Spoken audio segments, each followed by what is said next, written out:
The situation near Kanivka and in the city itself is tense. The Russians are trying not only to gain a foothold in the urban area, but also to break through into our rear in small groups. At the same time, the enemy is launching massive missile and bomb strikes on Druzhkivka, which is adjacent to Kanivka. Find out more about how the city is living and how the fighters of the 93rd Brigade Kholodny Yar are defending it in the following report. And at the same time, support the fundraiser for charging stations for the Kholodny Yar fighters. The payment details will be shown on your screens.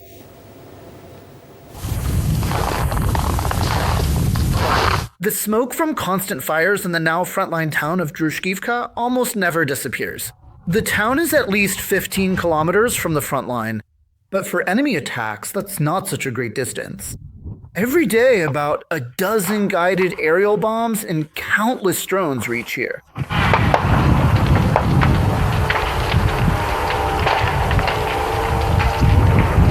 These are the consequences of a Russian airstrike on Druzhkivka.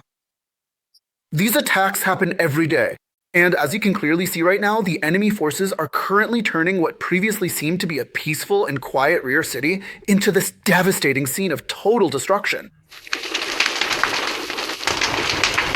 This building was hit by the shockwave after 3 cabs struck it at once, but it was finished off by the scorching hot shrapnel that flew under the roof. People are relieved that at least none of the residents were injured during the shelling.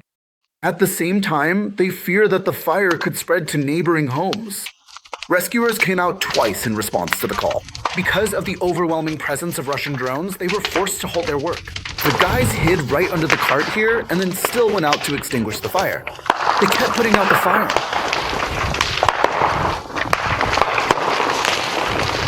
They fought the fire. I saw it myself. The firefighters kept putting it out and then left. They finally left just recently. In order to cut off the logistics of the defenders in neighboring Konstantinovka, the enemy is trying to bring all the local roads under the control of their attack drones. UAVs are attacking both military and civilian vehicles. We witness a devastating Russian FPV drone deliberately striking a parked civilian ambulance right in the busy city center area. Look, damn it, it's circling around. See? It's hesitating, I think. No, it's attacking. It's attacking. Yes, it's attacking. A yellow vehicle. Under such conditions, it's getting harder for our defenders to protect the Konstantinovka-Druzhkivka area. It's not even light outside yet, but Alexei and his comrade are already preparing for a combat mission. They'll be guarding the firing position of the Grad launcher of the 93rd Brigade Kholodny Yar from enemy drones. Small arms are the most effective tool in their work. 5-round magazine. We've managed to fit 6 rounds in here. And in our old one, let me say, there are more than 10 shot down. The moments just before dawn are the best time both for moving and for combat operations.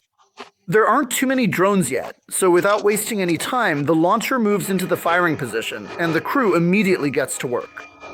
The first shots are usually for ranging.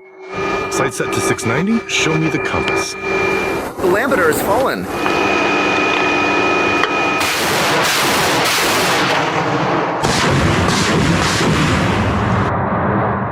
If the target remains completely stationary, then all of the necessary preparations are fully complete. If the shots land precisely, then during live fire you can shoot as many as needed, right away. If the target is moving, we fire in bursts of 3.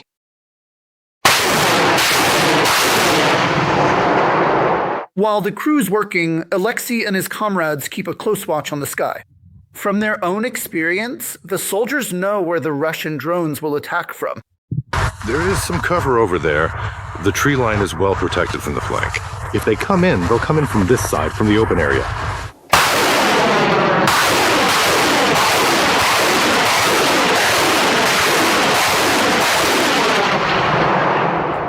The entire crew's work takes no more than 20 minutes. Staying in one place any longer is dangerous. Already in the shelter, the artillerymen immediately reload the launcher. The guys have plenty of work to do in the Konstantinovka direction. And after that? Yes. Well, same. The flip-flops were flapping, right? That would certainly be a wonderful thing.